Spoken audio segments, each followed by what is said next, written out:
আপনার মা ও বোন যদি বেপর্দায় চলাফেরা করে তাহলে বড় ছেলে হিসাবে আমাকে কি আল্লাহর কাছে জবাবদিহি করতে হবে? আব্দুল জব্বার লিখেছেন, মসজিদের ইমাম হওয়ার জন্য কি কি যোগ্যতা থাকা জরুরি?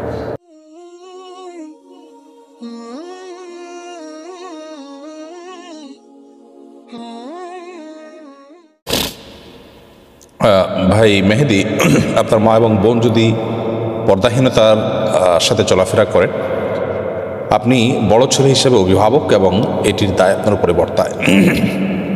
যদি আপনার বাবা থাকেন তাহলে মূল দায়টা তার উপর, আর যদি বাবা না থাকেন তাহলে দায়টা আপনার উপরে বর্তায়।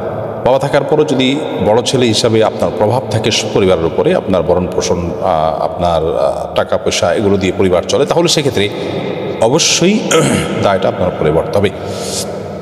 কিন্তু আপনি আপনার ন্যূনতম দায়িত্ব যদি পালন করে থাকেন তাহলে ইনশাআল্লাহ বিদিল্লাহ ইনশাআল্লাহ আপনার এর জন্য কোনো জবাবদিহিতার মুখোমুখি হতে হবে না।